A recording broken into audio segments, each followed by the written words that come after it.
The galaxy was never quiet. Every species that reached the stars filled them with noise. They shouted their names across the void.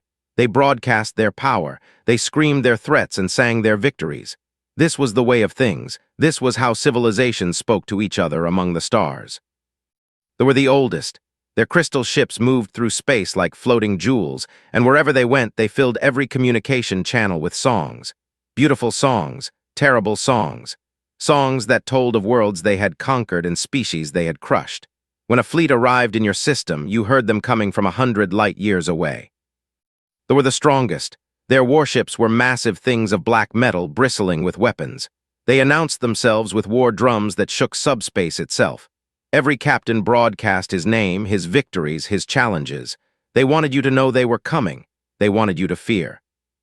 They screamed. That was all they did. They screamed threats and demands and promises of pain across every frequency. Their voices filled the darkness between stars like the howling of hungry wolves. For 10,000 years, this was how the galaxy worked.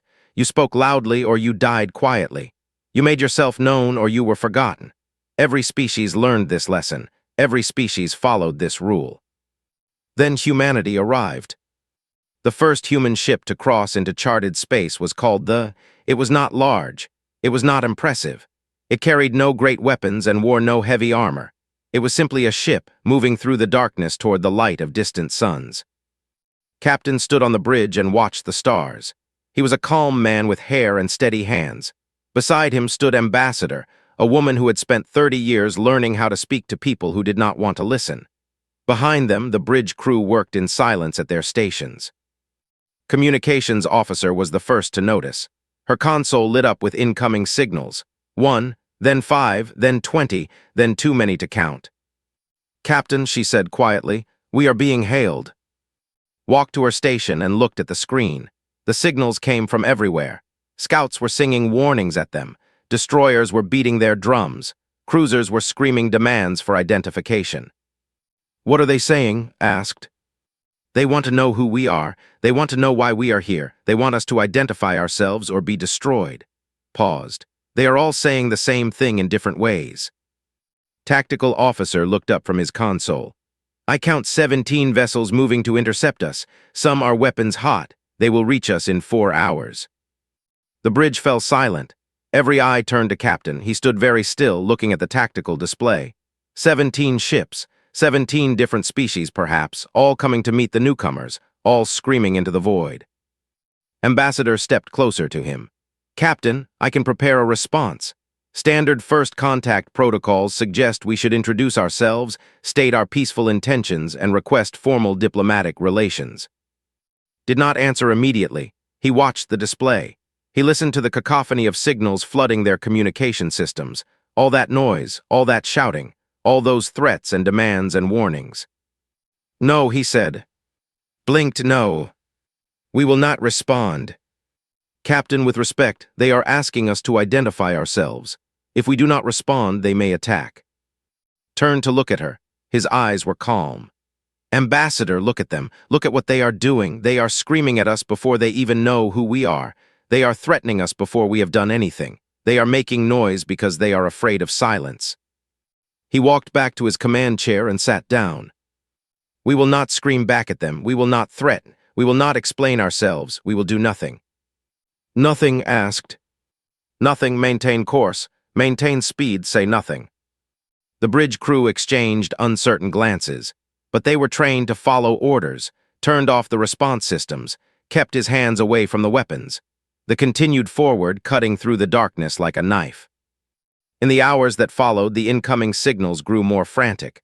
The songs became sharper, more demanding. The drums beat faster. The screams rose to a fever pitch. And the said nothing. On the flagship, Admiral watched the human vessel approach. She was old, even by standards. She had conquered 40 worlds and burned twice that many. She had heard every kind of response to her arrival. Defiance, fear, surrender, pleading, negotiation. She had heard it all. She had never heard silence. "Are their communications damaged?" she asked her officers. "No, Admiral, we have scanned their ship. Their systems are functioning." "Then why do they not respond?" No one had an answer. ordered her fleet to form a blockade around the human vessel. She expected this would finally provoke a response. A demand to be released, a threat of retaliation, something. The stopped. It sat in the middle of the blockade, surrounded by 17 warships, and said absolutely nothing. Hours passed, the other species grew restless. The captain broadcast a challenge to single combat. The commander threatened to open fire. They sang songs of warning and doom. The human ship sat in silence. On this bridge, Captain drank tea and read poetry on his personal screen. Ambassador sat in the observation lounge, looking out at the alien vessels surrounding them, and played cards to pass the time. They waited. Finally, after 16 hours of screaming into the void with no response, Admiral did something she had never done in 300 years of service. She opened a channel and asked quietly, "What do you want?" Captain looked up from his poetry. He nodded too. "Tell them," he said, "that we want nothing. We are simply passing through. We mean no harm. We seek no conflict. We will continue on our way now." Transmitted the message, short, simple, polite. Then they moved forward. The blockade parted to let them through. No one fired. No one challenged. The 17 warships simply watched as the small human vessel continued on its journey. Behind them, Admiral sat alone in her command chamber, staring at the empty space where the humans had been. She was shaking, though she did not know why. For the first time in her long life, she had met something that frightened her. Not a weapon, not a fleet, not a threat. Silence, simple silence. And she did not know what it meant. 6 months passed after the first meeting between humanity and the galaxy. In that time, the humans built 12 colonies on 12 different worlds. They moved quickly and quietly, like shadows spreading across the stars. The Galactic Council watched with growing unease. The Council was the oldest institution in known space. It had existed for 8,000 years, bringing together representatives from every major species. In that great hall, carved from the heart of an ancient asteroid, the powers of the galaxy gathered to argue and threaten and negotiate. It was a loud place. It had always been a loud place. Today, it was louder than usual. High Counselor of the stood at the speaking platform. She was younger than Admiral, but she carried the same ancient pride of her people. Her crystalline body flickered with agitation as she addressed the assembled representatives. 12 colonies, she announced. The humans have established 12 colonies in 6 months. 12 worlds now belong to them. A rumble of concern moved through the chamber. "And how did they claim these worlds?" asked Delegate of the. He was a massive creature, covered in dark scales with a voice like grinding stones. "That is what concerns us," brought up a display.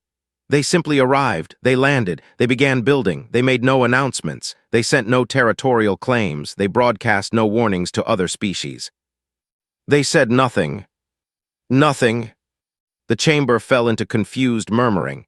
This was not how things were done. When a species claimed a world, they announced it. They planted their flag and dared others to challenge them. They made noise. The delegate, a thin creature named, rose to speak. His voice was sharp and cruel. "Perhaps they are weak. Perhaps they do not know how to claim territory properly. Perhaps they are simply too primitive to understand galactic law."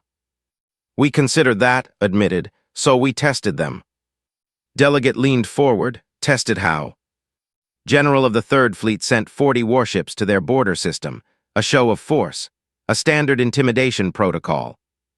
Every eye in the chamber turned too. He shifted uncomfortably. "My cousin leads that fleet," he said slowly. "What happened?" His crystal form flickered. "Nothing happened. That is the problem. The humans detected our fleet. We know they detected it because they adjusted their patrol routes. But they did not respond. They did not flee. They did not call for reinforcements. They did not send a single message. They ignored 40 warships. Completely." Scales darkened with what might have been anger or fear. "That is impossible. No species ignores 40 warships." "The humans did." Laughed a harsh sound.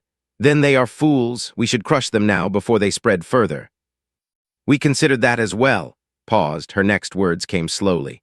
"We sent a probe into their territory, a small surveillance probe, unarmed, invisible to most sensors. And it disappeared." The chamber went silent. "What do you mean disappeared?" demanded. "I mean exactly what I said. The probe entered human space. It transmitted for approximately 6 hours, then it stopped. No distress signal, no destruction signature, no debris, it simply ceased to exist. Perhaps it malfunctioned. Perhaps we sent 3 more probes, different designs, different routes. All 3 disappeared the same way. Was no longer laughing. They destroyed your probes. We do not know. They said nothing about it. They made no accusations. They filed no complaints. They simply continued building their colonies as if nothing had happened. The chamber erupted into noise. Representatives shouted questions and demands. Some called for immediate military action. Others urged caution. They pounded their seats with their fists. They screamed accusations. They sang urgent warnings to each other. Through it all, one fact remained. Humanity had done something to those probes, and they had not said a word about it. Far away on Earth, Defense Minister sat in her office and reviewed the morning reports. She was a small woman with sharp eyes and a calm voice. Admiral sat across from her, waiting for orders. "The 4th probe has been processed," said. "Our engineers have finished dismantling it. Interesting technology, different from the others." Nodded, "Store it with the rest. Our scientists will study them when they have time." "Should we inform the Council? They must be wondering what happened to their probes." "Why would we inform them?" Hesitated. "It would be polite." Looked up from her reports. "Admiral, let me ask you something. When you were a child, did you announce to everyone when you found something interesting in your garden?" "No, Minister." "When you learned a secret about a friend, did you immediately tell everyone you knew?" "No, Minister." "Then why should we tell the galaxy that we found their spying devices and took them apart?" Returned to her reports. "If they wanted them back, they should have asked." Smiled slightly. "They would have to admit they sent them first." "Exactly, and they are too proud for that, so they will wonder. They will worry. They will imagine what we might have learned from their technology, and we will say nothing because saying nothing is always an option." This was the heart of human policy. Speaking was a choice. Silence was also a choice, and often silence spoke louder than any words. On the colony world of 4, Engineer worked on building the new spaceport. She was young and strong, with dirt under her fingernails and a smile on her face. Around her, thousands of colonists worked in quiet cooperation. A trade ship had arrived that morning, curious about the new settlement. Its captain had broadcast formal greetings and requests for trade negotiations. Standard protocol, expected behavior. The colonists had simply opened a landing bay and guided the ship in with navigation signals. No words, no greetings, just quiet efficiency. The captain, a young crystal bearer named, walked down his ship's ramp and found himself in a busy spaceport. Humans moved around him, carrying supplies, driving vehicles, operating machinery. None of them stopped to greet him. None of them stared at him with curiosity or fear. They simply went about their work. Stood there for several minutes, waiting for someone to approach him. No one did. Finally, he stopped a passing worker. "Excuse me, I am captain of the Merchant Guild. I wish to speak to your leader." The worker, a middle-aged man named, looked at him calmly. "The trade office is in the building over there. They will help you." Then walked away. Had never experienced anything like this. No ceremony, no formal welcome, no songs of greeting or ritual exchanges of history, just a simple direction and nothing more. He walked to the trade office in a daze. Inside, a human woman named processed his trading permits with quiet efficiency. She answered his questions with short, clear responses. She did not ask about his journey or his people or his cargo. She simply did her job. When returned to his ship that evening, he sat in his cabin and stared at the wall. He had visited hundreds of ports across dozens of species. He had never felt so unimportant. The humans did not hate him. They did not fear him. They simply did not care about him beyond what was necessary. It was, he realized, the most disturbing thing he had ever encountered. He would carry this feeling back to he would tell others, and slowly the word would spread. The humans were not like anyone else. They did not play the games that everyone played. They did not follow the rules that everyone followed. They just existed in silence, doing what they wanted. And no one knew what that meant. Station was the crossroads of the galaxy. It floated in neutral space, far from any empire's territory, where 4 major trade routes crossed each other. For 3,000 years, it had served as a meeting place for merchants and diplomats and criminals. 12,000 beings lived within its spinning rings, and millions more passed through every year. The station was loud. It was always loud. Merchants shouted prices at each other. Diplomats argued in conference rooms. Criminals whispered deals in dark corners. The sound of 100 languages filled every corridor, every market, every bar. On this particular day, the noise stopped. The pirate fleet arrived at dawn, station time. 23 ships, bristling with weapons and broadcasting threats on every channel. They were a coalition of outcasts, deserters who had grown tired of serving their empire, raiders who wanted wealth without rules, a few criminals who had been cast out by their own kind. Their leader was a warlord named. He was massive even by his species' standards, with scars covering his scaled body and a voice that could shake metal walls. He broadcast his demands across the entire station. Citizens of my fleet surrounds you. Your pathetic security forces cannot stop us. We demand tribute, 1 million credits and all your fuel reserves. You have 1 hour to comply or we will begin destroying your docking rings. There is no escape. There is no hope. Pay or die. The station's administrator, a tired named, listened to the demands with resignation. This happened sometimes. Pirates attacked. The station paid. It was expensive, but it was cheaper than dying. She was preparing to authorize the payment when her communications officer interrupted. There is a ship responding to the pirates. Looked up what? Who would be stupid enough to respond? The officer checked her console. It is a human vessel, the destroyer. It has just dropped out of hyperspace 3 kilometers from the lead pirate ship. One ship, what are they saying? Nothing, they have not transmitted anything. Felt a cold feeling spread through her crystal form. She had heard stories about the humans. Everyone had heard stories by now, but she had never seen them in action. Captain stood on the bridge of the and studied the tactical display. 23 pirate vessels, various sizes and configurations, weapons active, shields raised, all of them broadcasting noise into the void. His weapons officer, Lieutenant, reported from her station. All targets locked, Captain. Firing solutions ready. Good looked at his crew. They were calm, professional, ready, begin. They did not announce its attack. It did not broadcast threats or demands. It did not give the pirates a chance to surrender. It simply opened fire. The first shots were precise, surgical. Each beam hit exactly where it needed to hit.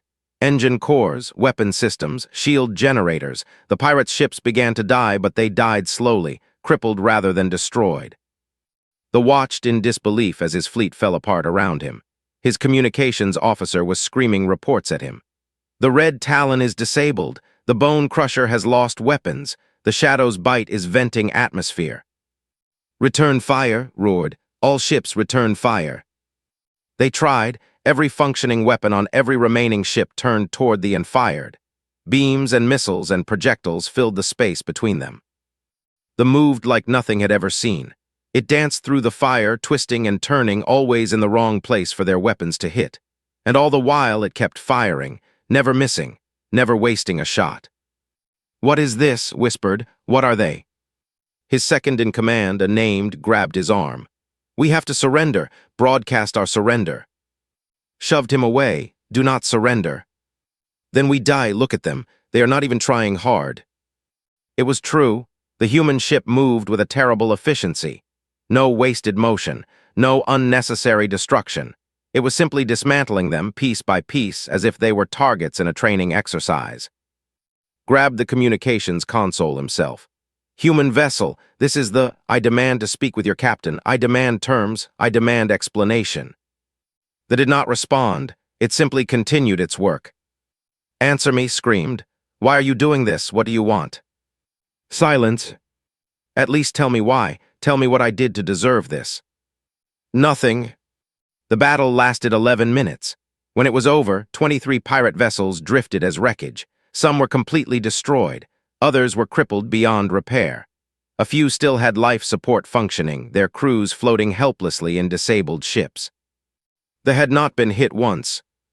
Captain surveyed the aftermath with satisfaction. Status report. All hostile vessels neutralized. No friendly casualties. Ammunition expenditure within expected parameters. Good, open a channel to the station. The communications officer spoke his first words since the battle began. Station, this is the requesting docking permission. Base 7 if available. That was all, no boasting. No explanation, no demands for gratitude, just a simple request for a place to park. Granted permission with shaking hands. The docked like any other vessel. Its crew disembarked like ordinary travelers. They were quiet, polite, and efficient. Some went to help repair damage to the station. Others assisted with medical treatment for the wounded, including wounded pirates. They worked without speaking unless necessary. Watched them from her office, trying to understand what she was seeing. These were the same people who had just destroyed a pirate fleet in 11 minutes. Now they were helping fix a damaged water pump as if nothing had happened. A human medic named treated a wounded pirate. The pirate stared at her with confusion and fear. "Why?" he asked. "Why help me? We were going to kill everyone here." Finished bandaging his arm and looked at him with calm eyes. "You are wounded. I am a medic. That is all that matters." "But you killed my friends." "They were trying to harm innocent people. That could not be allowed." "And now?" Shrugged, "Now the threat is over. Now you are just a wounded person who needs help." She stood up and moved to the next patient. The pirate lay there, staring at the ceiling. He had been a raider for 15 years. He had attacked countless stations and ships. He had killed without mercy and stolen without guilt. And he had always understood his enemies. They were angry. They were afraid. They wanted revenge. This human felt nothing toward him. No anger, no hatred, no desire for revenge. She had helped kill his without hesitation, and now she was bandaging his wounds with the same efficiency. It was the most terrifying thing he had ever experienced.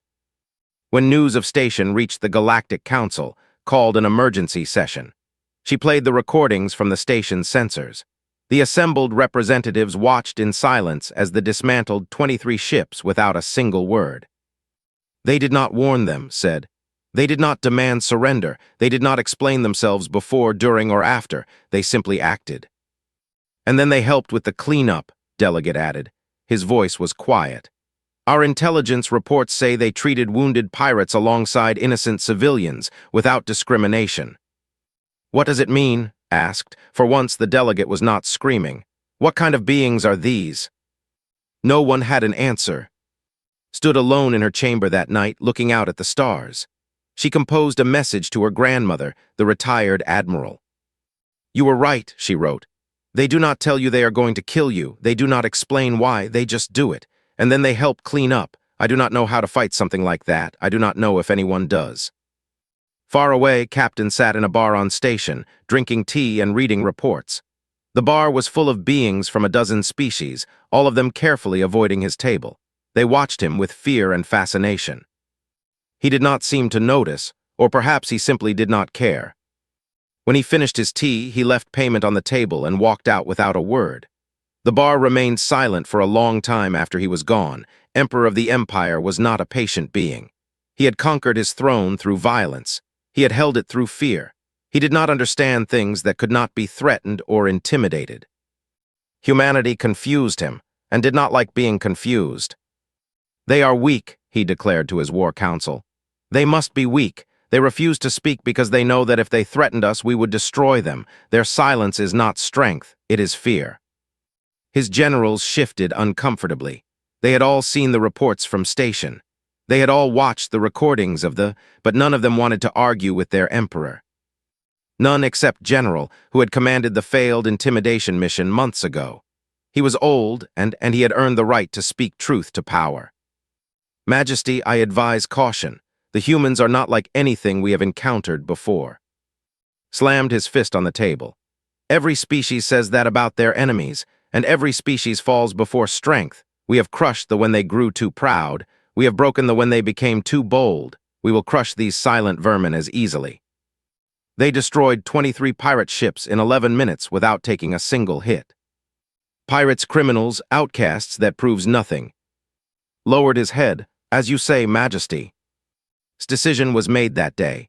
He ordered a full invasion of the human colony on 300 warships, 50,000 ground troops, enough force to crush a world. The fleet launched with great ceremony. Drums beat across songs of war echoed through every city. The people cheered as their warriors departed to teach the silent humans the meaning of power. Commander received the invasion alert at 3:47 local time. She was sleeping in her quarters when her communications device woke her. She read the message twice, then dressed without hurry. The command center was busy when she arrived. Officers reported information as she walked to her station. Lieutenant handed her a tactical display. 300 warships, Commander. They will arrive in orbit within 6 hours. We are detecting transport ships. They intend a ground invasion. Studied the display. 4 was a young colony, only 18 months old. 800,000 civilians. A garrison of 12,000 soldiers. They were outnumbered more than 4 to 1. They are broadcasting demands, added. Unconditional surrender. They want a response within 1 hour. Looked at the young lieutenant. Begin evacuation of non-combatants to the underground shelters. All civilians are to be below ground before the enemy arrives. Yes, Commander. Should we respond to their demands? No. Should we call for reinforcements? No. Hesitated. Commander, with respect, we are badly outnumbered. Without reinforcements, we cannot hold the colony. Looked out the window at the green forests that surrounded the settlement. Beautiful forests, deep forests, forests that her soldiers had spent 18 months learning. We are not going to hold the colony, Lieutenant. We are going to make them wish they had never come here. The fleet arrived exactly on schedule. General, commanding from his flagship, expected to see panic. He expected to see attempts at negotiation. He expected something. The colony was dark. No lights, no signals, no transmissions. The entire settlement looked dead from orbit. Scan for life signs, ordered. Sensors detect large concentrations of beings underground, General. The civilians have taken shelter. We also detect scattered contacts throughout the surrounding forests. The military. It appears so, General. Felt the same unease he had experienced during the intimidation mission. Something was wrong. This was not how a species facing invasion should behave. But Emperor had commanded this assault. There was no turning back now. Begin ground operations. Land the first wave at dawn. 50,000 warriors descended on 4 as the sun rose over the forests. They expected resistance. They expected fighting. They had prepared for urban warfare, for building-to-building combat, for the bloody work of conquest. They found empty streets and silent buildings. The first wave entered the forest surrounding the main settlement. These were elite troops, veterans of a dozen campaigns. They moved with confidence and discipline, broadcasting their positions to each other, coordinating their advance. And then they began to disappear. It happened so quietly that at first no one noticed. A soldier at the back of a column would simply stop transmitting.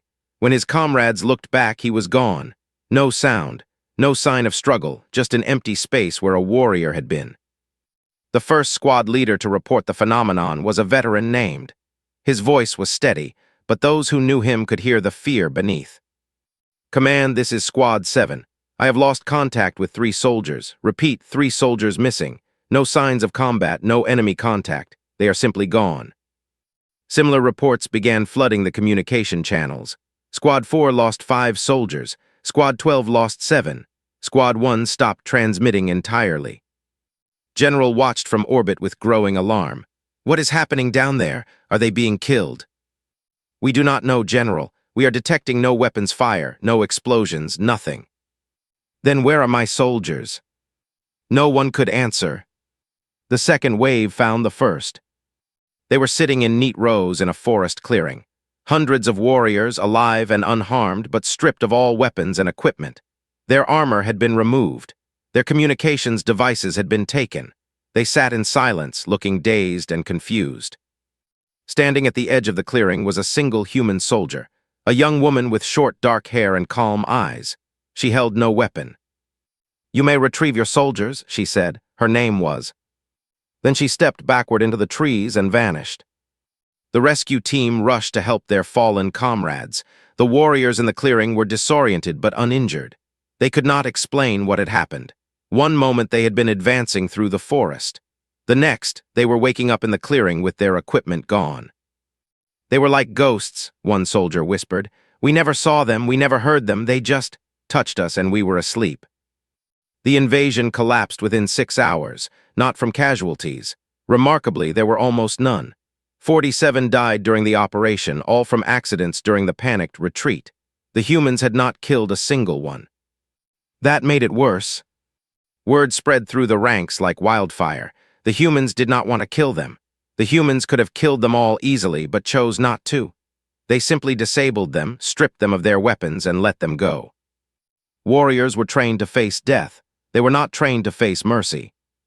General watched his army flee back to the transport ships. He could not blame them. He wanted to flee too. What good was courage against an enemy you could not see, could not hear, could not fight? The retreat was complete by nightfall, 300 warships from 4 without having achieved anything. The colony remained intact. The civilians emerged from their shelters. Life resumed as normal. The humans said nothing about their victory. They broadcast no celebrations. They made no demands. They simply returned to their daily lives.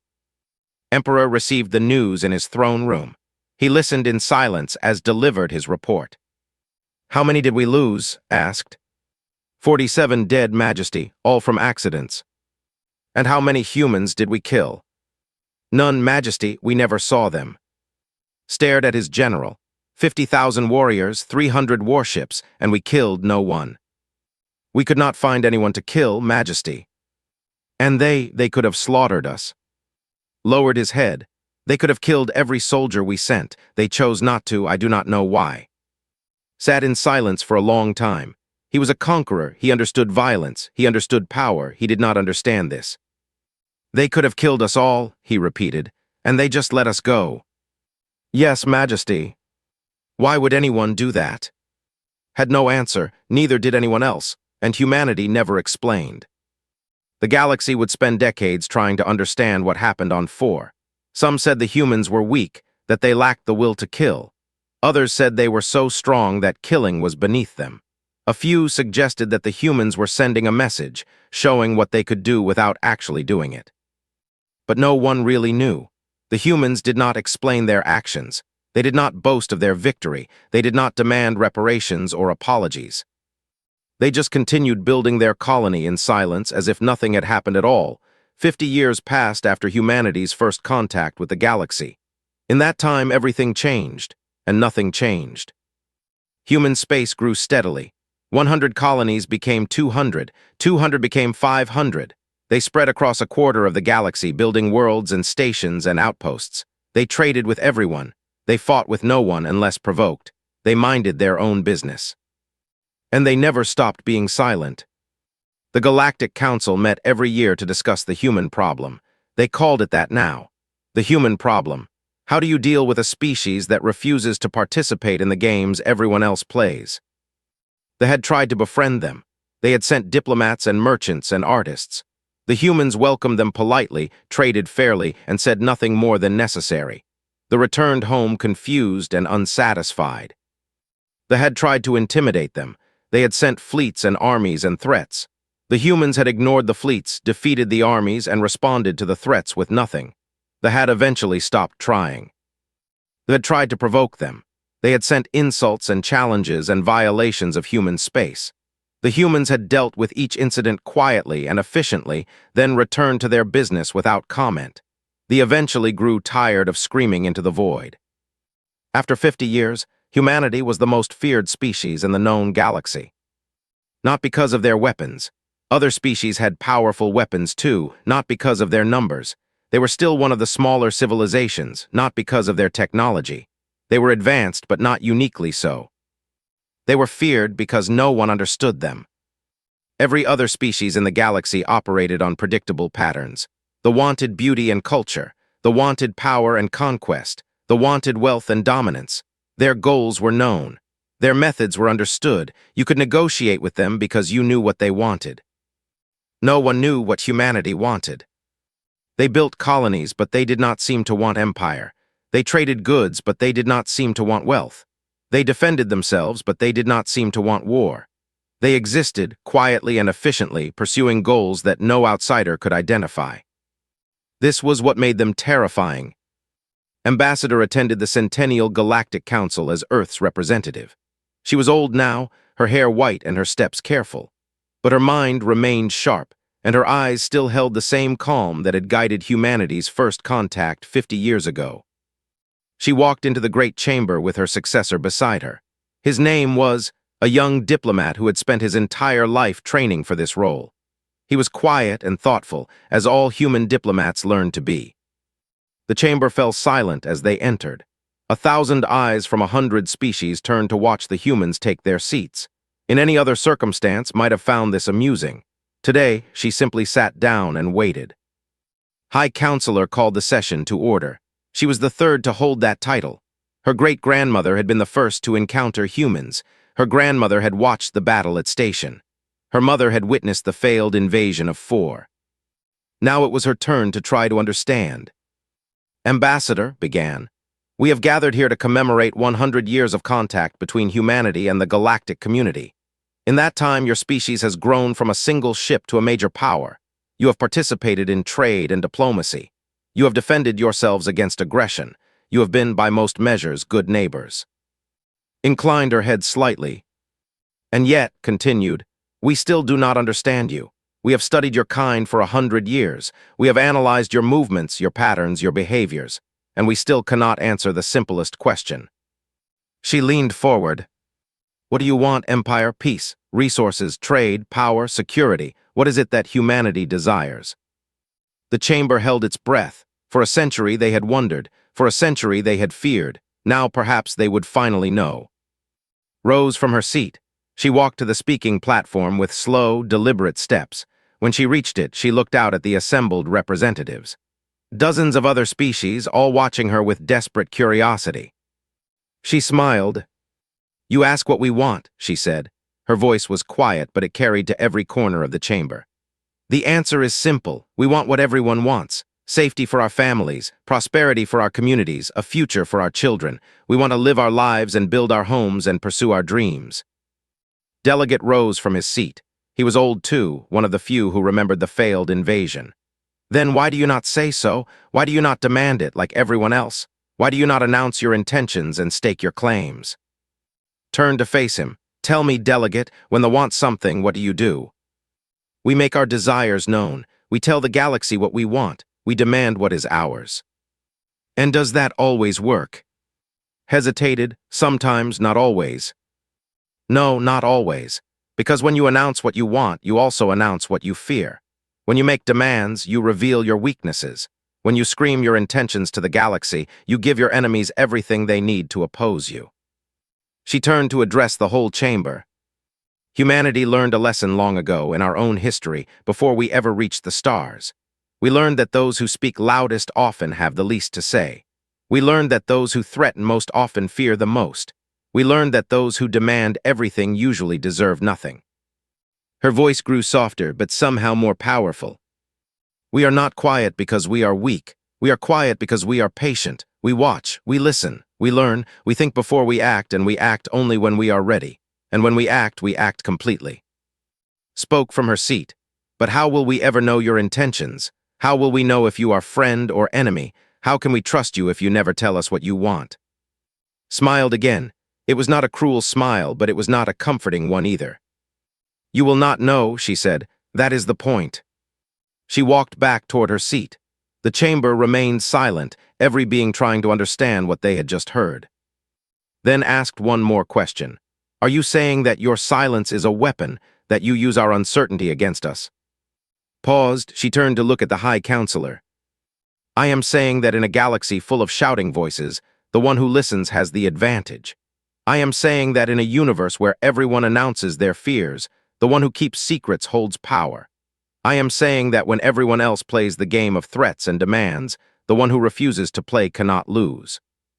She sat down. We are not your enemies. We have no desire for conquest or domination.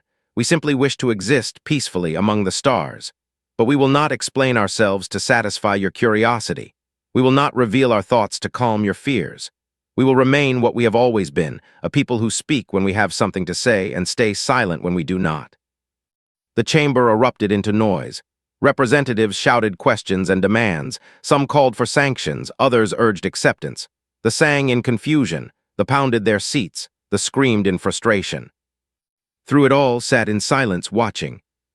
Beside her leaned close. Do you think they understand? No, said. They do not understand, they may never understand, and that is exactly how it should be. She rose and walked toward the exit, followed. Behind them, the Galactic Council continued to argue and shout and scream, filling the chamber with the noise that had defined galactic civilization for 10,000 years. The humans left without another word. Outside the chamber, in the quiet corridors of the station, looked at his mentor. What happens now? Gazed out a window at the stars. Somewhere out there, humanity was building, growing, learning, watching, waiting. Now we continue as we always have. We work, we build, we defend what is ours. We make no threats and no promises. We let them wonder. We let them worry. We let them imagine what we might be planning, what we might be thinking, what we might do if they push too far. She turned to face him. The galaxy has spent 100 years trying to understand us. They have failed. They will continue to fail. Because they keep looking for complicated explanations when the truth is simple. We are quiet because we choose to be quiet. We say nothing because we have nothing to prove. She placed a hand on his shoulder. Carry this forward. When you speak for humanity, remember that the most powerful thing you can do is often to say nothing at all. Let them fill our silence with their fears. Let them imagine threats that do not exist. Let them respect us not for what we say, but for what we do not say. She smiled one last time. The galaxy is full of noise. Let them make their noise. We will watch. We will wait. We will endure. And when the noise finally fades, when the shouting empires have exhausted themselves, when the galaxy finally falls quiet. She turned and walked toward the docking bay, toward the ship that would carry them home. We will still be here. And with that, Ambassador left the Galactic Council, leaving behind only silence. It was the most terrifying thing any of them had ever experienced.